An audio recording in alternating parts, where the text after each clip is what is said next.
الحمدللہ وحدہ والصلاۃ والسلام علی من لا نبی بعدہ اما بعد فاعوذ باللہ من الشیطان الرجیم بسم اللہ الرحمن الرحیم۔ السلام علیکم ناظرین، صبح کی پرنور ساعتوں میں پبلک نیوز ٹی وی چینل پر پروگرام صدائے قرآن لے کر ڈاکٹر محمد طاہر مصطفیٰ آپ کی خدمت میں حاضر۔ ناظرین کرام، جیسا کہ آپ جانتے ہیں کہ پروگرام صدائے قرآن الحمدللہ رب العالمین ہم نے بالکل ابتدائی قرآن سے شروع کیا تھا، الحمد سے شروع کیا تھا۔ اس کے بعد سبکن آج ہمارا سفر پہنچا ہے، قرآن کریم کا دوسرا پارہ ہے، سورہ البقرہ ہے اور آیت نمبر 178 سے لے کر 179 تک کے مضامین ہیں۔ ناظرین کرام، قرآن کریم کی سورہ بقرہ کی یہ 2 آیتیں ہیں جو آج ہمارا پروگرام کا حصہ ہیں۔ سب سے پہلے ان 2 آیات کی تلاوت سماعت کرتے ہیں امام حرمین شریفین قاری عبدالرحمن السدیس کی آواز میں۔ بسم اللہ الرحمن الرحیم۔ اے ایمان والو، تمہارے لیے قتل کے معاملے میں قصاص کا حکم لکھ دیا گیا ہے۔ آزاد کے بدلے آزاد، غلام کے بدلے غلام، عورت کے بدلے عورت۔ ہاں، اگر کسی قاتل کے ساتھ اس کا بھائی کوئی نرمی کرنا چاہے تو معروف طریقے سے احسان کے ساتھ معاملے کا تصفیہ ہو جانا چاہیے، اور قاتل کو چاہیے کہ حسن سلوک کے ساتھ خون بہا ادا کرے۔ لوگو، یہ تمہارے رب کی طرف سے تخفیف اور رحمت ہے۔ اس کے بعد بھی اگر کوئی حد سے تجاوز کرے تو اس کے لیے دردناک عذاب ہے۔ اے عقل سے کام لینے والو، تمہارے لیے قصاص میں زندگی ہے تاکہ تم متقی اور پرہیزگاری کا دامن ہاتھ سے نہ چھوڑو۔ ناظرین کرام، یہ ہمارا آج کا سبق ہے پروگرام صدائے قرآن میں، اور قرآن کریم کی ان 2 آیات میں ایک بڑے اہم پہلو کے بارے میں اللہ رب العزت نے اپنا حکم ارشاد فرمایا ہے۔ ناظرین کرام، یہاں قصاص کا حکم ہے۔ آج کے سبق میں قصاص کیا ہے کہ لفظی معنی کے اعتبار سے اس کے معنی ہے مماثلت، ایک جیسا ہی بدلہ، لیکن خاص طور پر یہ اصطلاح قرآن کریم میں استعمال کی گئی ہے قتل کے بدلے کے طور پر۔ اللہ رب العزت نے معاشرے میں اس سنگین جرم کے سد باب کے لیے یہ حکم نازل کیا ہے کہ اگر سوسائٹی میں، اگر معاشرے میں کوئی جان کو ناحق قتل کر دے تو اس کا بدلہ لیا جا سکتا ہے۔ اور پھر قرآن کریم نے یہاں ان 2 آیات میں وضاحت کر دی ہے کہ آزاد مرد کے بدلے آزاد مرد ہے، غلام کے بدلے غلام ہے، عورت کے بدلے عورت ہے۔ اور اگر کوئی قصاص کی بجائے صلح کی طرف آنا چاہے، معاف کرنا چاہے، تو پھر بھی خون بہا ادا کرنا ہوگا، جس کو ہم ناظرین کرام دیت بھی کہتے ہیں اصطلاح میں۔ اب یہ دونوں جو حکم ہیں اللہ رب العزت کے، ناظرین کرام اس میں کافی گہرائی اور گہرائی سے سمجھنے کی باتیں ہیں۔ بہت سارے ایسے مسائل ہیں جو فقہی امور سے تعلق رکھتے ہیں۔ مثلاً قرآن نے تو حکم دے دیا ہے کہ آزاد مرد کے بدلے آزاد مرد، اس کا بدلہ لیا جائے گا، عورت کے بدلے عورت ہے، غلام کے بدلے غلام ہے۔ لیکن بہت سارے مسائل ناظرین کرام ہماری سوسائٹی میں ایسے بھی دیکھنے میں آتے ہیں اس جرم کے تناظر میں، وہ یہ کہ اگر کسی مرد نے عورت کو قتل کیا ہو تو پھر اس کا بدلہ کیسے ہوگا، اور اگر قتل کرنے والی قاتلہ یعنی عورت ہو اور مقتول مرد ہو تو پھر بدلے کا تعین کیسے کیا جائے گا۔ یہ فقہی معاملات ہیں۔ اگر کسی نے غلام کو قتل کیا ہے، آزاد مرد نے غلام کو قتل کیا ہے، پھر اس کے بدلے کا تعین کیسے ہوگا۔ اور اگر صلح کی طرف آنا چاہیں ورثاء، تو پھر دیت کا یا خون بہا کا تعین کس طرح سے ہوگا۔ یہ وہ باتیں ہیں ناظرین کرام جو قرآن کریم کے اس حکم کی تفسیر میں سمجھنے والی ہیں، اور انہی باتوں کی تفہیم کے لیے آج ہمارے پروگرام میں 2 جید علماء اکرام ناظرین کرام ان کو میں نے دعوت دی ہے۔ میری دائیں جانب ناظرین کرام تشریف رکھتے ہیں جناب مولانا محمد افضال خان اشرفی۔ آپ فاضل ہیں جامعہ اشرفیہ لاہور سے، استاذ الحدیث اور تفسیر ہیں جامعہ مسجد فاضل زیر اہتمام جامعہ اشرفیہ۔ آپ استاذ ہیں نیشنل لاء کالج گلبرگ کے، اور رکن ہیں رابطہ ادب اسلامی پاکستان کے۔ السلام علیکم ورحمۃ اللہ۔ وعلیکم السلام ورحمۃ اللہ۔ مولانا خوش آمدید پروگرام صدائے قرآن میں۔ الحمدللہ۔ اور ناظرین کرام، میری بائیں جانب تشریف رکھتے ہیں جناب مفتی اشفاق احمد۔ آپ فاضل ہیں، عالم ہیں، جامعہ بن نوری ٹاؤن کراچی سے، اور اس وقت ماشاءاللہ پی ایچ ڈی اسکالر ہیں، تحقیق کر رہے ہیں، اور آج ہمارے پروگرام کی زینت ہیں۔ السلام علیکم ورحمۃ اللہ۔ وعلیکم السلام ورحمۃ اللہ۔ کیسے ہیں مفتی صاحب، خیریت سے ہیں؟ جی الحمدللہ۔ بہت شکریہ آپ دونوں حضرات کی آمد کا پروگرام صدائے قرآن میں۔ مولانا، مقدمہ میں نے آج کے سبق کا آپ کے سامنے رکھا ہے۔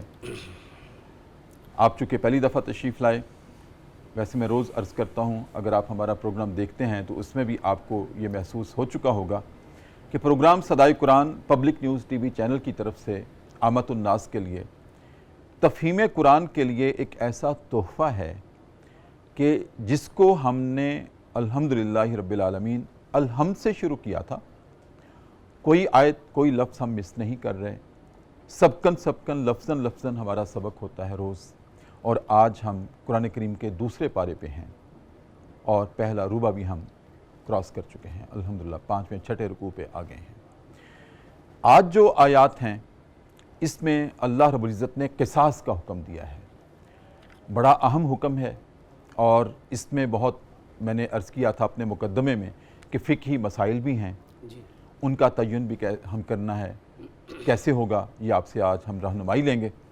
سب سے پہلے تو مولانا آپ ارشاد فرمائیں قصاص ہے کیا، اور اللہ رب العزت نے یہ جو قرآن کریم میں حکم جاری کیا ہے اس کا شان نزول کیا تھا؟ بسم اللہ الرحمن الرحیم۔ پہلے تو بہت شکریہ، آپ نے ہمیں اتنے اہم موضوع کے لیے مدعو فرمایا۔ اللہ رب العزت آپ کو جزائے خیر دے، اور قرآن پاک کی اشاعت کے اندر آپ یہ جو حصہ لے رہے ہیں، کیونکہ قرآن پاک اللہ رب العزت نے اسے ہمارے لیے ہدایت اور نور بنایا ہے۔ الحمدللہ۔ جتنا اس کا پیغام لوگوں تک پہنچے گا تو لوگوں تک صحیح دین پہنچے گا، اور اس قرآن کی برکت سے ساری فرقہ واریت الحمدللہ ختم ہو جائے گی۔ جی بالکل، کیونکہ قرآن کے اوپر لا ریب فی کسی کو شک نہیں ہے۔ اللہ اس قرآن پہ ہمیں عمل کی توفیق عطا فرمائے۔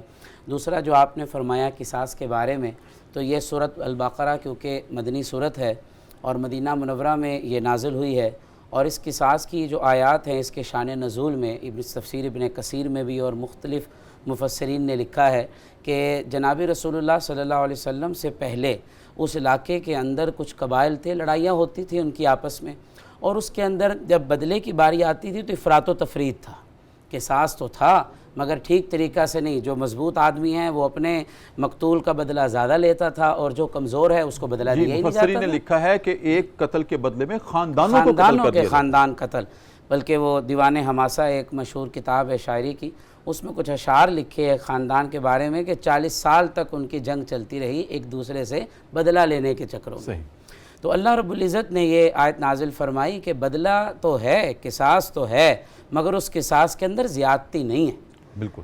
ہمارے ہندوستان کے ایک بڑے عالم بانیین پاکستان میں سے علامہ شبیر احمد عثمانی رحمۃ اللہ علیہ بھی لکھتے ہیں کہ اس میں مماثلت سے مراد یہ ہے کہ اگر قتل ایک ہے تو اس کے بدلے میں ایک قتل کیا جائے۔ جی۔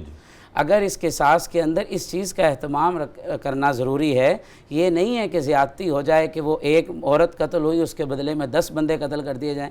اگر کوئی غریب ہے تو ان کو قتل کرنے تو بدلے میں قتل ہی نہ ہو۔ غلام ہے تو آپ غلام کو ایسا عام چیز سمجھیں، یہ شریعت کا کمال حسن ہے کہ اگرچہ وہ غلام ہے مگر جب وہ قتل اس کو آزاد بندہ بھی کر دے تو اس کو بھی بدلے میں قتل کیا جائے گا، بحیثیت اس کے غلام ہونا اس کی نفی نہیں ہے۔ اگر غلام قتل کرے بدلے میں غلام، آزاد قتل کرے بدلے میں آزاد، عورت قتل کرے بدلے میں عورت، یہ نفی نہیں ہے اس چیز کی کہ اگر کسی مرد کو کوئی عورت قتل کر دے تو آیا اس کو بدلے میں قتل کیا جائے گا، یہ نہیں۔ ٹھیک ہے مفتی صاحب، اس میں ابھی مزید اس کی وضاحتیں ہیں اور اس کے بارے میں عرض کروں گا، میں مفتی صاحب کو شریک گفتگو کر لوں۔ مفتی اشفاق صاحب، جیسے کہ تمہیداً مولانا اشرفی صاحب نے خوبصورت گفتگو کی ہے، ایک تو قصاص، اور دوسرا یہ فرمائیے کہ قصاص کا اطلاق کب ہوتا ہے؟ بسم اللہ الرحمن الرحیم۔ سب سے پہلے تو آپ کا بہت بہت شکریہ کہ آپ نے اپنے اس شاگرد کو اپنی اس محفل میں آنے کا موقع فراہم کیا۔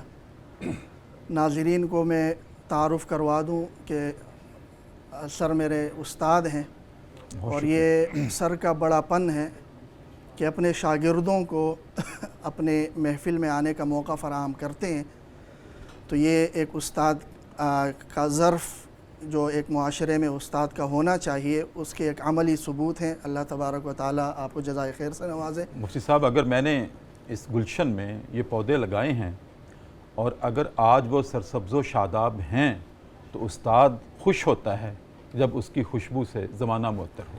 جی، یہ اللہ تبارک و تعالیٰ آپ کو اس کا جزائے خیر دے۔ آمین۔ پھر جو آپ پروگرام کر رہے ہیں ماشاءاللہ سے ایک عرصہ دراز سے مختلف چینلز پہ قرآن کی صدا لے کر آپ معاشرے میں خوشبو بکھیر رہے ہیں، تو یہ بھی آپ کا ایک بہت بڑا کارنامہ ہے اور ایک بہت بڑی خدمت ہے دین کی۔ اللہ تعالیٰ اس کو بھی قبول فرمائے۔ اور ظاہر ہے کہ موجودہ بلکہ ہر دور میں جو نبی اکرم صلی اللہ علیہ وسلم کی حدیث ہے کہ ترکت فیکم امرین لن تضلوا ما تمسکتم بہما، کتاب اللہ و سنتی۔ سبحان۔ تو کتاب اللہ یہ اولین چیز ہے جو ایک رہنما کی حیثیت رکھتی ہے پورے معاشرے کے لیے، اور جیسا کہ مولانا نے عرض کیا کہ فرقہ واریت کے خاتمے کا ایک مؤثر ذریعہ کتاب اللہ ہی ہے۔ قرآن خود فرما رہا ہے کہ فَإِن تَنَازَعْتُمْ فِي شَيْءٍ فَرُدُّوهُ إِلَى اللَّهِ وَرَسُولِهِ إِن كُنتُمْ تُؤْمِنُونَ بِاللَّهِ وَالْيَوْمِ الْآخِرِ۔ سبحان۔ کہ دین کے مختلف مسائل میں اگر تمہیں اختلاف پیش آ رہا ہے، مختلف آراء آ رہی ہے، تو قرآن کے سامنے پیش کر دو، اختلافات ختم ہو جائیں گے، فرقہ واریت بھی ختم ہو جائے گی۔ تو یہ کیونکہ قرآن کا تو موضوع انسان ہے نا، کوئی فرقہ مسلک تو ہے نہیں، جی بالکل، تو انسانیت کے مسائل حل کرتا ہے۔ تو یہ آپ کا بہت بڑا ایک کنٹریبیوشن ہے۔ جس طرح آپ نے ہزاروں شاگرد پیدا کیے ہیں، اسی طرح عام ناظرین کو بھی آپ قرآن کی روشنی سے منور کر رہے ہیں۔ اللہ تعالیٰ آپ کی اس خدمت کو قبول فرمائے۔ سوال کی طرف آتے ہیں۔ قصاص کے حوالے سے لفظی اعتبار سے تو آپ نے عرض کیا کہ قصاص کا معنی ہے مماثلت، برابری اور مساوات، یہ اس کا لفظی معنی ہے۔ فقہی اصطلاح میں قتل کے بدلے میں جو قتل کیا جاتا ہے جی جی، اس کو قصاص کہا جاتا ہے۔ صحیح۔ لیکن ظاہر ہے کہ ہر قتل کے بدلے میں بھی قتل نہیں کیا جاتا، اچھا، بلکہ جو قتل کی مختلف اقسام فقہائے کرام نے قرآن و سنت میں غور کر کے وہ قتل کی مختلف اقسام انہوں نے بنائی ہے اور پیش کی ہے، ان میں سے جو ایک قسم ہے قتل عمد، اس صورت میں ہی قصاص کا یہ حکم لاگو ہوتا ہے۔ تو قصاص کا مطلب یہ ہوگا کہ قتل عمد کی صورت میں جو سزا شریعت نے مقرر کی ہے قتل کی، اس کو قصاص کہیں گے، اس کو قصاص کہا جاتا ہے۔ اور قتل خطا کی صورت میں؟ بہرحال قتل عمد ہے اور قتل خطا ہے، تو قتل خطا کا پھر تذکرہ سورہ نساء میں ہے، 5ویں پارے میں، تھوڑی سی وضاحت کر دیں آیات نمبر ناظرین کرام۔ میں وضاحت تھوڑی سی مزید کر دوں کہ قتل عمد کی بات ہو گئی ہے، تو قتل عمد اس قتل کو کہتے ہیں کہ جو جان بوجھ کر کیا جائے، اور قتل خطا جو غیر ارادی طور پر ہو جائے، ٹھیک ہے؟ تو جی، قتل عمد کی سزا تو یہی قصاص ہی ہے، اور قتل خطا کی پھر سزا ہے وہ کفارہ اور دیت ہے۔ جس کا یہ اہم مسئلہ ہے۔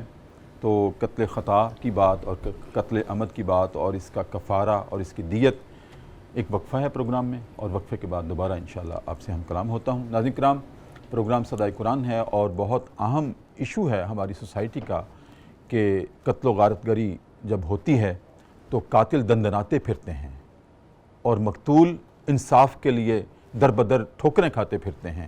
اللہ رب العزت نے کیا قانون بیان کیا ہے، اس پر آج ہماری گفتگو ہے۔ آپ نے کہیں نہیں جانا، ایک وقفہ ہے، اور وقفے میں ہم جایا کرتے ہیں دربار رسالت میں، اور اپنے نبی کریم صلی اللہ علیہ وآلہ وسلم کی ذات اقدس پر ایک مرتبہ درود کریم کا نذرانہ پیش کرتے ہیں اور واپس آتے ہیں۔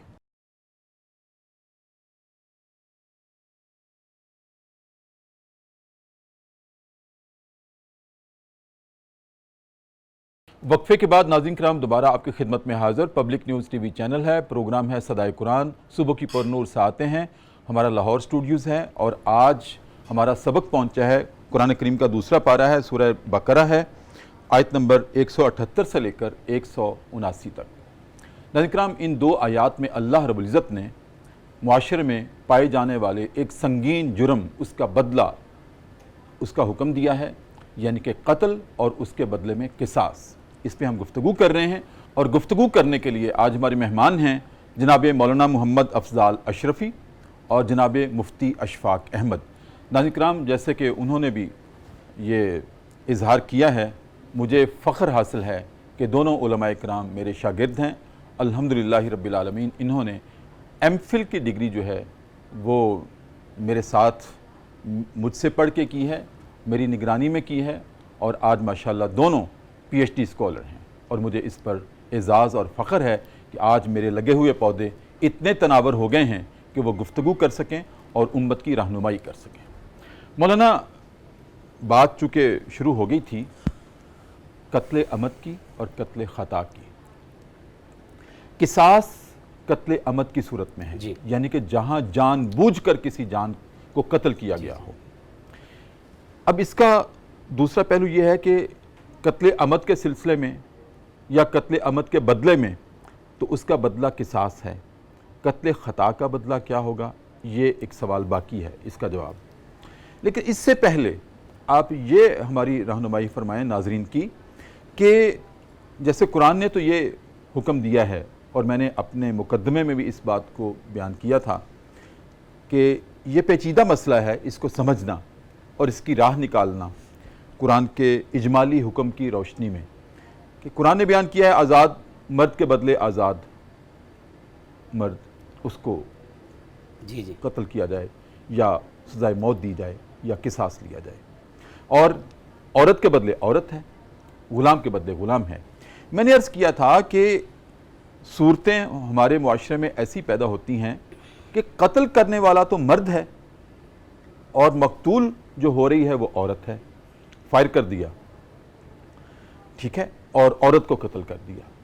یا ایسے بھی ہو سکتا ہے کہ عورت کے ہاتھ میں پسٹل ہو اور وہ قتل کر دے کسی مرد کو، تو پھر اب قصاص کیسے ہوگا؟ قرآن نے تو کہا ہے کہ آزاد مرد کے بدلے آزاد مرد، آزاد عورت کے بدلے آزاد عورت، غلام کے بدلے غلام۔ یہاں اپوزٹ سائیڈ ہیں، اس کا ہم تعین پھر قصاص کا کیسے کریں گے؟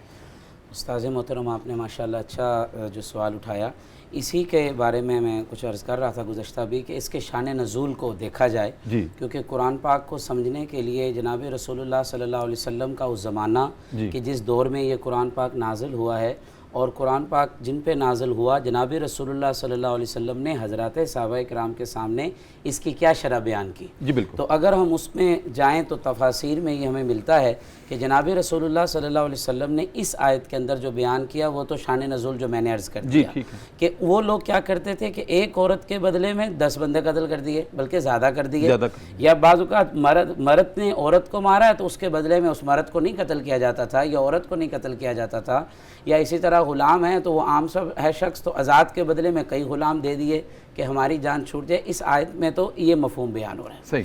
اور جو آپ نے جیسے ارشاد فرمایا کہ اگر ایک عورت نے کسی مرد کو قتل کر دیا یا مرد نے عورت کو کر دیا، یہ اسی طرح آپ اس کی اور صورت بنا لیں، غلام نے مرد کو کسی آزاد بندے کو قتل کر دیا ہے، تو اب کیا کریں گے؟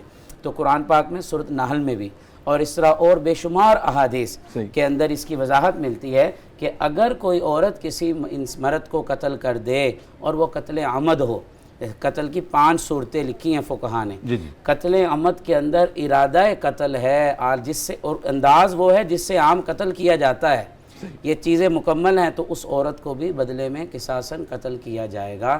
اس میں شریعت نے وضاحت کر دی، یعنی کہ بحیثیت جنس کے تو وہ بھی انسان ہے، وہ بھی انسان ہے، تو بدلہ ادھر بھی قصاص ہی کا آئے گا۔ ذرا دوبارہ اس کی وضاحت فرمائیں کہ اگر قتل کرنے والا مرد ہے، ہاں جی، قتل ہونے والی مقتولہ عورت ہے، قتل ہونے والی عورت ہے، تو اس کا بدلہ کیسے، قصاص کیسے ہوگا؟ جس نے قتل کیا ہے اس قاتلہ کو قتل کیا جائے گا۔ اگر وہ مرد کو عورت نے قتل کیا، قاتلہ تو ہے نہیں ہے جی، قاتل مرد ہے، جی قاتل مرد ہے تو مقتولہ عورت ہے، مرد کو قتل کیا جائے گا۔ اگر کسی عورت نے مدل اس کی دوسری صورت بھی بنا دیں، جی اگر کسی عورت نے مرد کو قتل ہاں، کر دیا جی تو اس میں اس عورت کو قتل کیا جائے گا۔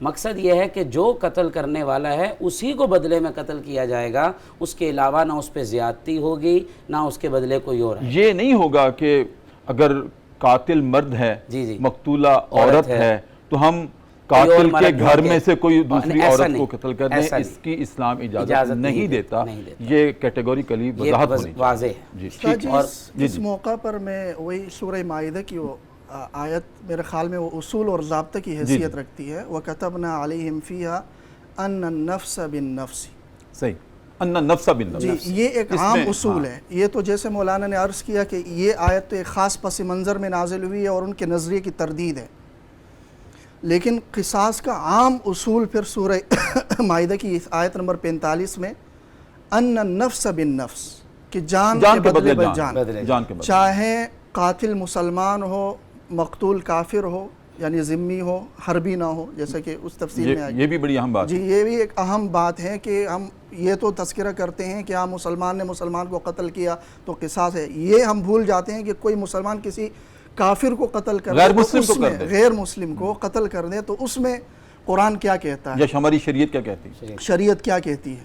تو اس حوالے سے جو واضح اصول ہے جی جی وہ یہی ہے کہ ان النفس بالنفس، جان کے بدلے میں جان ہے، کہ قتل عمد میں جس انسان نے دوسرے کو قتل کیا ہو، جیسے کہ قتل عمد کی انہوں نے ڈیفینیشن بھی بتا دی، تعریف بھی بتا دی کہ قصد اور ارادے سے کسی کو قتل کر لینا، اور لیکن جو ہتھیار استعمال کر لے، جو آلہ استعمال کر لے وہ بھی ایسا ہو کہ وہ قتل کے لیے ہی مختص ہو اور استعمال کیا جاتا ہو، صحیح، چاہے اس زمانے کے اعتبار سے تلوار ہو، چھریاں ہوں، یا اس زمانے کے اعتبار سے جو مختلف قسم کی بندوقیں ہیں، کلاشنکوف ہے، کچھ بھی ہو، یا جیسے مثال کے طور پر بہت ساری ایسی صورتیں ہیں جیسے زہر کھلا دینا کسی کو، بلکہ قتل کرنے کے لیے جادو کر دینا کہ جس جادو کی بنیاد پر وہ قتل ہو جائے، تو یہ ساری چیزیں ایسی ہیں کہ جو پھر اس قتل عمد میں آتی ہے، جو جدید صورتیں ہیں۔ بالکل ٹھیک۔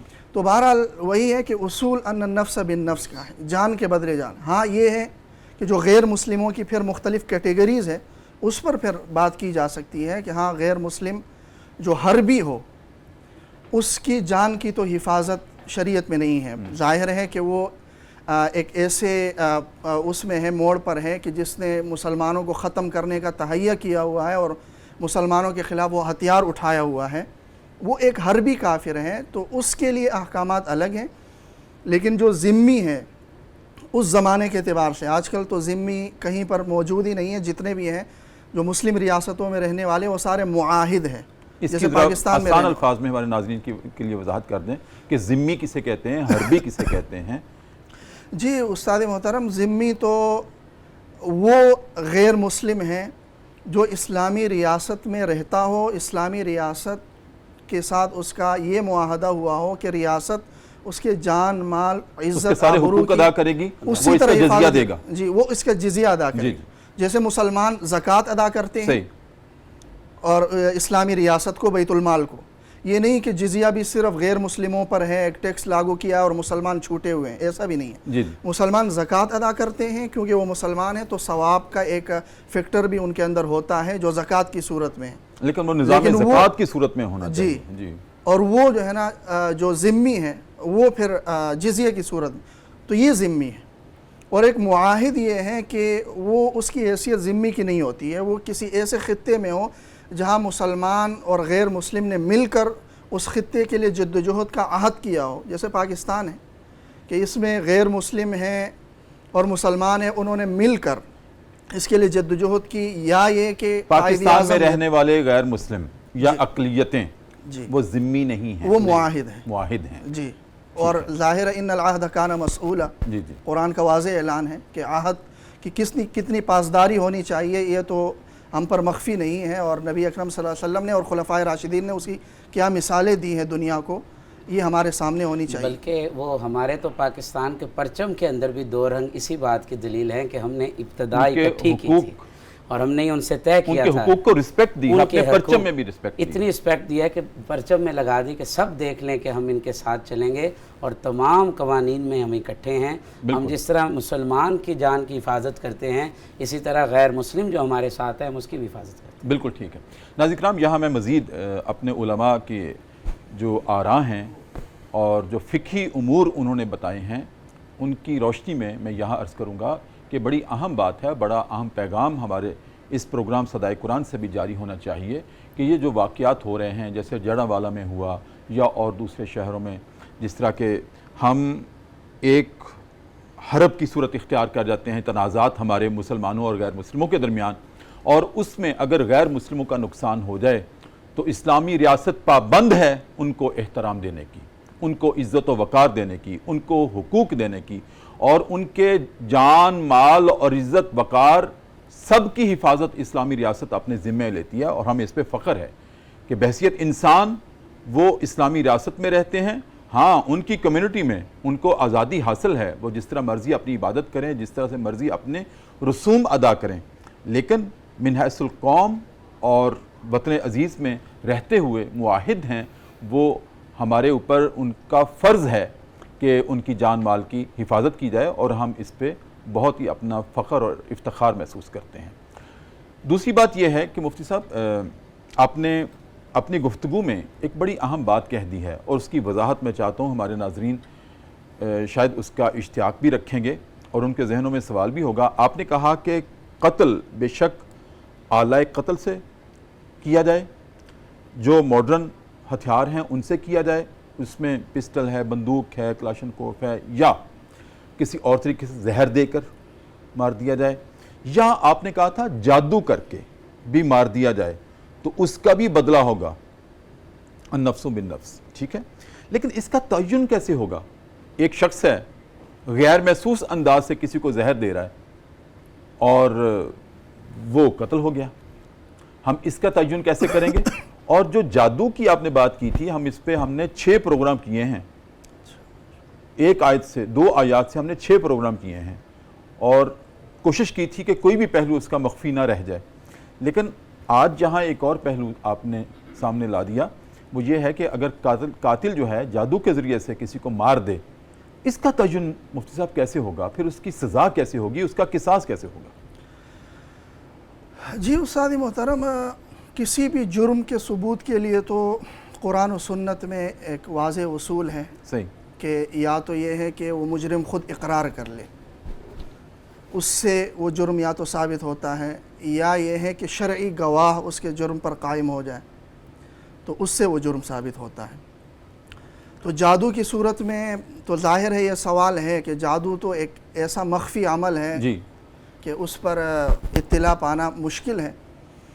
تو یہ اس اسی میں صورت میں ہے کہ جادو کرنے والا خود اقرار کر لے کہ ہاں میں نے اس جی کو مارا ہے، یا تو وہ اقرار کر لے یا اس کے شواہدات، یا کوئی شواہد پیش، جیسے کہ جادو اس نیت سے سیکھنا، یعنی جادو کا توڑ جی کہ اس سے لوگوں کی بھلائی ہو اور لوگوں کو اس کے نقصانات سے بچایا جائے، یہ تو جائز بھی ہے، بلکہ بعض حالات میں تو یہ مستحب اور کار ثواب بھی ہے. جی ٹھیک ہے، اس میں تو کوئی دو رائے نہیں ہے. تو ایسے لوگ بھی ہو سکتے ہیں کہ معاشرے میں موجود ہوں جو شرعی اس اصولوں کے مطابق شواہد فراہم کرنے میں مددگار ہوں. تو یا تو اقرار کر لیں یا شرعی شواہد قائم ہو جائے. یہ چیزیں تو ضروری ہے کسی بھی جرم کے ثابت ہونے کے لیے. اور سزا کا اطلاق کرنے کے لیے بھی ہماری جی دین اسلام نے پوری باریک بینی کے ساتھ بالکل ایسا ہی ہے. گواہیاں، شہادتیں، جب تک اطمینان نہ ہو جائے تو ایسا نہ ہو کہ تم کسی کو نقصان پہنچا بیٹھو اور بعد میں پچھتانے لگو. جی بہت خوبصورت آپ نے بات کی ہے. مفتی صاحب ایک وقفہ ہے، وقفے کے بعد آپ کی طرف حاضر ہوتا ہوں. ناظرین کرام، پروگرام صدائے قرآن ہے، ایک مرتبہ پھر وقفہ ہے، اور وقفے میں ہم جایا کرتے ہیں دربار رسالت میں اور اپنے نبی کریم صلی اللہ علیہ وسلم کی ذات اقدس پر ایک مرتبہ پھر نذرانہ عقیدت پیش کریں گے درود کریم کی صورت میں، اور واپس آتے ہیں.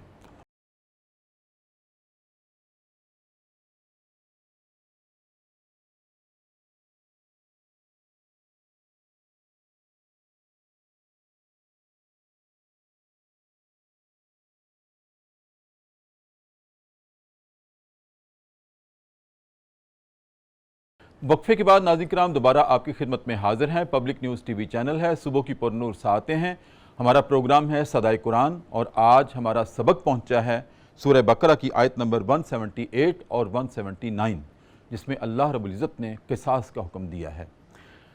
مجھ صاحب، قصاص پہ ہم نے گفتگو کی، قتل عمد پہ بھی گفتگو ہوئی۔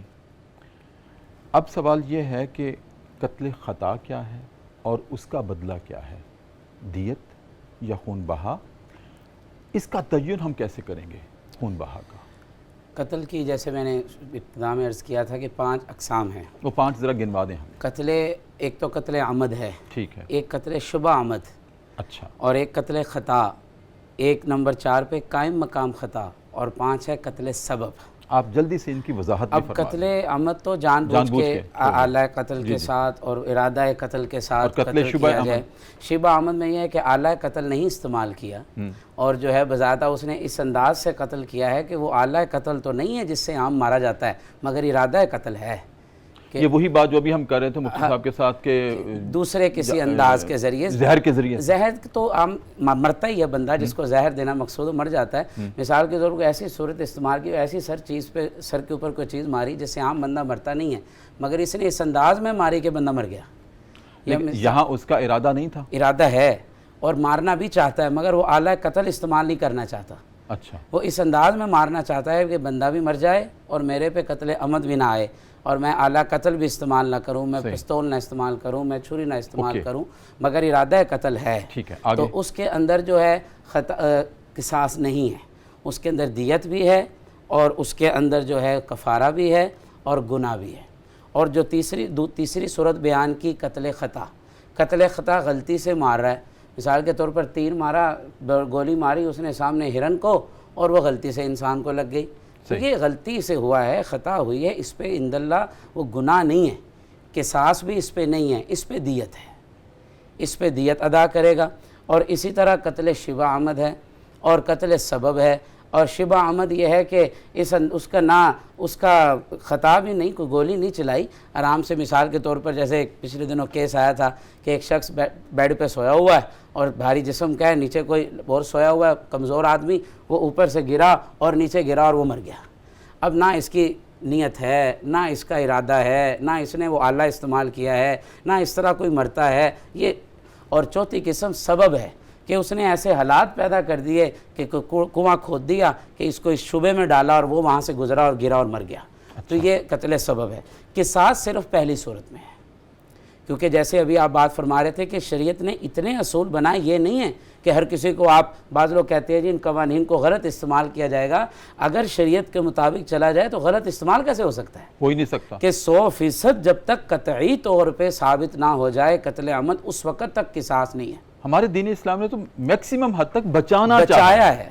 صحیح۔ اور جہاں شبہ آ جائے تو وہاں بھی جو جسٹس ہے، جو جج ہے، قاضی ہے، وہ اس کو قصاصاً قتل نہیں کرے گا۔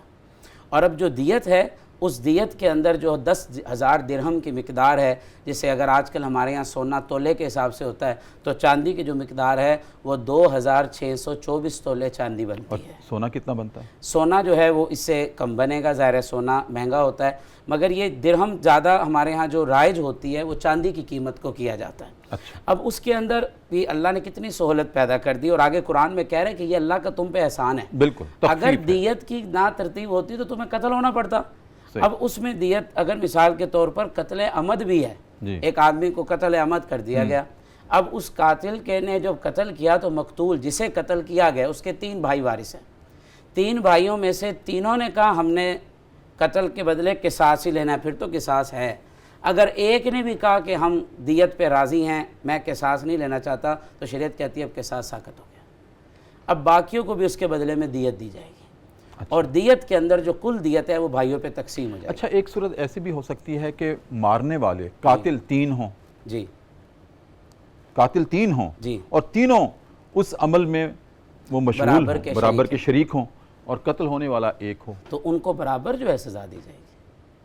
نہیں، کیونکہ شریعت نے اگر قصاص ہے، عمد ہو رہا ہے، عمد ہو رہا تو ایک کے بدلے تینوں کو جائیں۔ ایسے ہی آپ دیکھتے کہیں آپ کوئی صورت ایسی پیش آتی ہے حکومتی سطح پہ کوئی ایسی 4 بندے ایک جگہ ملوث ہے ایک دھماکے کے اندر یا اتنے پورا گینگ ملوث ہے ایک کام کے اندر اور سب نے پورے طریقے سے ساری شرائط ان کی پوری ہو گئی ہیں، بلکہ تو اس پھر حوالے سے حضرت عمر فاروق رضی اللہ تعالیٰ عنہ کا ایک فیصلہ بھی ہے، غالباً وہ حمل بن مالک جی جی جو قتل ہوئے تھے تو 7 بندے اس میں شریک تھے اور 7 کو حضرت عمر نے سزا دی اور قصاصاً قتل کر قتل کر دیا۔ اچھا، قتل کر دیا۔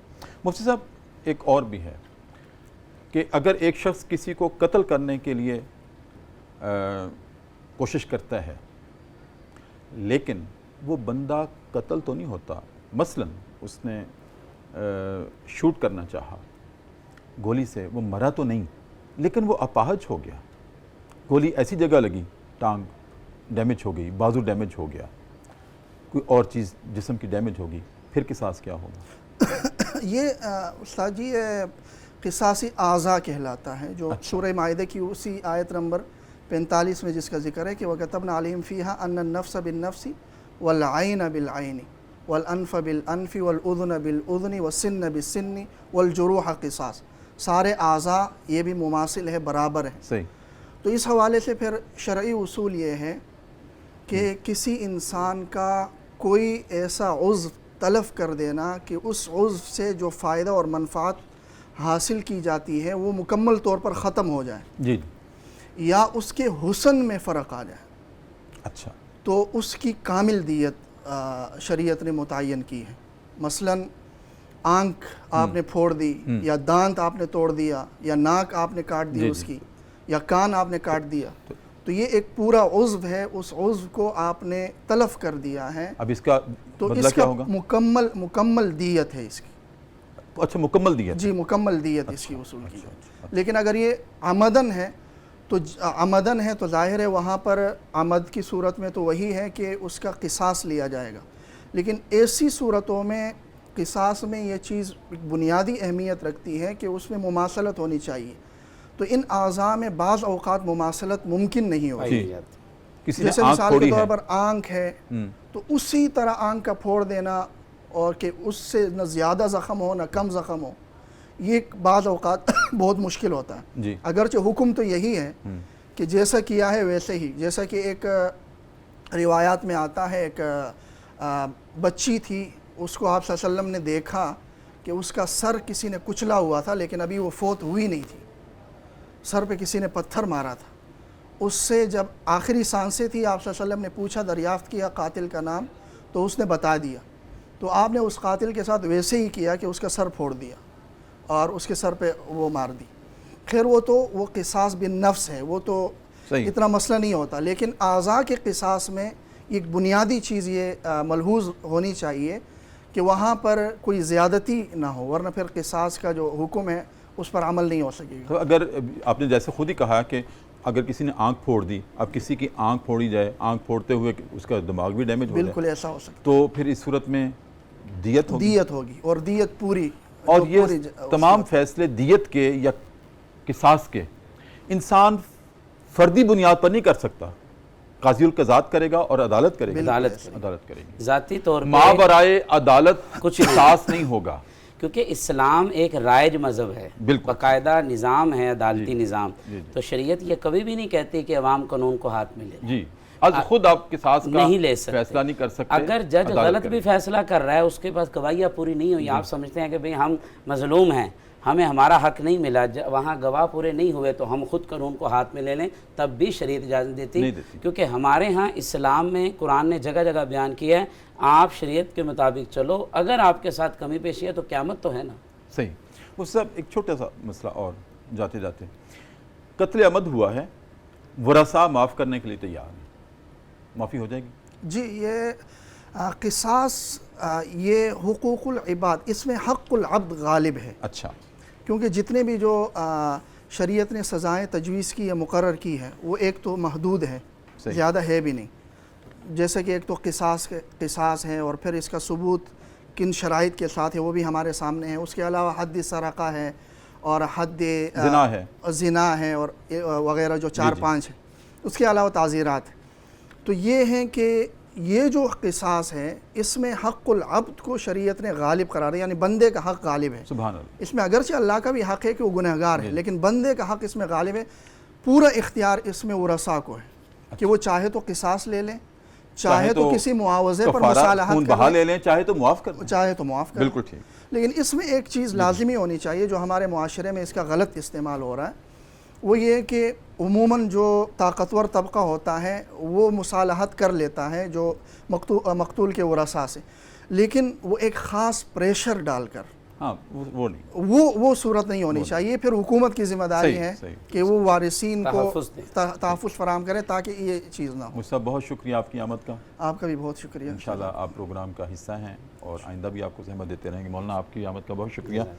ناظرین کرام، بہت اہم گفتگو تھی آج، لیکن بہت سارے ابھی پہلو تشنا رہ گئے ہیں. انشاءاللہ ان کو اگلے پروگراموں میں ہم ضرور اپنے موضوع کا حصہ بنائیں گے. ایک بات میں عرض کرنا چاہتا ہوں ذکر صاحب قرآن پر آنے سے پہلے، یہ جتنے بھی اللہ رب العزت نے قصاص کے احکام دیے ہیں یا دیت کے احکام دیے ہیں یا تخفیف کے، کفارہ کے، معاف کرنے کے، یہ دنیاوی نظام کے اعتبار سے دیے ہیں کہ اگر تمہارے معاشرے میں دنیا کے نظام میں ایک جان چلی جائے تو ریاست کے ذمے یہ فرض ہے، عدالتی نظام کے ذمے یہ فرض ہے کہ اس کے بدلے کا تعین کیا جائے اور قصاص لیا جائے یا دیت خون بہا کا انتظام کیا جائے تاکہ معاشرے سے ان جرائم کا سد باب ہو. گفتگو میں ایک بات یہ بھی آئی تھی کہ اگر قاتل 3 ہیں، 4 ہیں، 7 ہیں اور مقتول 1 ہے تو اس کا جواب میرے علماء اکرام نے یہی دیا کہ قاتل 1 ہیں یا 7 ہیں، 7 کو سزا ہوگی اور 7 قصاص کی زد میں آئیں گے. لیکن ناظرین کرام، بعض اوقات ہم دیکھتے ہیں کہ ایک شخص نے مارنے والے تو زیادہ تھے، مرنے والا 1 تھا، قتل کرنے والے زیادہ تھے، مقتول 1 تھا. لیکن بعض اوقات ایسے ہوتا ہے، اکثر ایسے ہوتا ہے، بعض اوقات نہیں اکثر ایسا ہوتا ہے کہ ایک شخص نے کئی لوگوں کو قتل کیا ہوتا ہے. اب اس کا قصاص کیسے ہوگا؟ دنیا کے نظام میں یہ ممکن نہیں ہے کہ اگر ایک شخص نے 10 بندوں کو قتل کیا ہے تو دنیاوی نظام کے اعتبار سے، دنیاوی عدالتی نظام کے اعتبار سے اس کو 10 مرتبہ اس کی جان لی جائے. یہ انسانی اختیار میں نہیں ہے. جان 1 مرتبہ ہی ہے، جو چلی گئی تو چلی گئی. اب اس کے لیے ناظرین کرام اللہ رب العزت نے یوم الحشر قائم کیا ہے.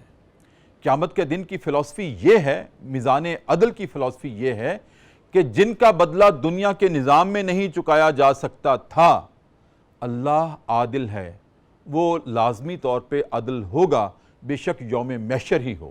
مثلا ایک شخص نے، اگر ہمارے ہاں لاہور میں ایک شخص تھا، اقبال نامی شخص تھا، اس نے 100 ماؤں کے کلیجوں کو چبایا تھا. 100 ماؤں کے بچوں کو اس نے پہلے ان کو تیزاب کے ڈرموں میں تحلیل کرتا تھا، پھر ان کی ہڈیوں کو بیچتا تھا. تو 100 بچوں کا قاتل تھا وہ شخص، مارا تھا. اب پکڑا گیا، جب اس کو اریسٹ کیا گیا تو پھر اس نے خود جیل کے اندر اپنے آپ کو ختم کر لیا. اگر وہ ختم نہ بھی کرتا ناظرین کرام، اگر یہ قصہ عدالت میں فیصلے کے لیے آتا اور عدالت اس کو سزائے موت کا فیصلہ کرتی تو وہ کسی ایک بچے کا بدلہ تو قصاص تو ہونا تھا. 99 ماؤں نے ابھی بھی کہنا تھا کہ میرے بچے کا بدلہ کہاں ہے، اس کا قصاص کہاں ہے. لہٰذا 99 ماؤں کے بچوں کا بدلہ دینے کے لیے اللہ نے یوم محشر قائم کیا ہے. اس وقت اس کو بار بار مارا جائے گا، پھر جان ڈالی جائے گی، پھر مارا جائے گا اور عدل کیا جائے گا اور انصاف کیا جائے گا. دنیا کے نظام میں یہ ممکن نہیں ہے. اس لیے اللہ رب العزت نے یوم الحشر اور میزان قائم کیا ہے کہ یہاں تو ایک انسان نیکی کرتا ہے، اس کی تصحیح کی جاتی ہے، ایک گناہ کرتا ہے، اس کو اپریشیٹ کیا جاتا ہے. تو قیامت کے دن یہ سارے بدلے چکا دیے جائیں گے. ناظرین کرام، اس کے بعد ہمارا وقت ہے پروگرام صدائے قرآن میں ذکر صاحب قرآن کا. ہمارا اختتام پروگرام کا ذکر صاحب قرآن پہ ہوتا ہے. ناظرین کرام، ہمارے نبی کریم صلی اللہ علیہ وآلہ وسلم جو تھے، ان کو اللہ رب العزت نے یہ اعزاز عطا کیا تھا کہ ان کی امت کو امت وسط قرار دیا تھا. اور ہم نے جب یہ آیت آئی تھی اس کو اپنا موضوع بنایا تھا، اس پر ہم نے بات کی تھی کہ امت وسط سے مراد کیا ہے؟ اعتدال پر قائم امت. اس کی فطرت میں اعتدال رکھا ہے اللہ رب العزت نے. اور اس امت کے رہبر و رہنما جو تھے خاتم النبیین صلی اللہ علیہ وسلم، ان کا فکر، ان کا عمل اور ان کا ایکشن، ان کی پریکٹس وہ بھی اعتدال پہ مبنی ہوا کرتی تھی۔ آپ کا پورا اسوہ، پوری سیرت اٹھا کے دیکھ لیجئے، نبی کریم صلی اللہ علیہ وسلم کی اس میں کہیں بھی ایکسٹریمزم نہیں ہے، نہ نیکی کے درجے میں۔ گناہ تو آپ سے سرزد ہو ہی نہیں سکتا تھا، آپ نبی ہیں، نبی معصوم عن الخطا ہوا کرتے ہیں، لیکن جو پازیٹیو پہلو زندگی کے ہیں، جو نیکی اور صالحیت کے پہلو ہیں، ان میں بھی آپ نبی کریم صلی اللہ علیہ وسلم کی ذات اقدس میں اعتدال پایا جاتا تھا۔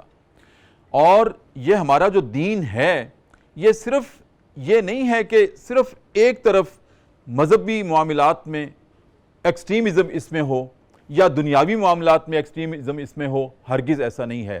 یہ ایسا دین ہے کہ اس کے مذہب میں دنیا ہے اور اس کی دنیا میں مذہب ہے۔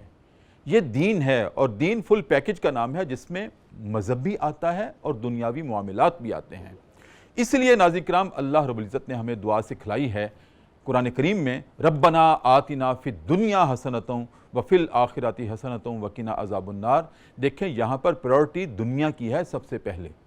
یہ نہیں کہ تم دنیا کو چھوڑ کر، دنیا کے تارک ہو کر، رہبانیت اختیار کر کے صرف آخرت کو پانے کے لیے ہر وقت سجدہ ریز رہا کرو، ہر وقت تم قیام میں رہا کرو، ہر وقت تسبیحات ہی کرتے رہا کرو صرف کہ میری آخرت بہتر ہو جائے۔ نہیں، ربنا آتنا فی الدنیا حسنۃ، سب سے پہلے تم نے اپنی دنیا حسنہ بنانی ہے، اور اس دنیا کو جب حسنہ بناؤ گے تو اس کی روشنی میں آخرت اپنے آپ حسنہ ہو جائے گی۔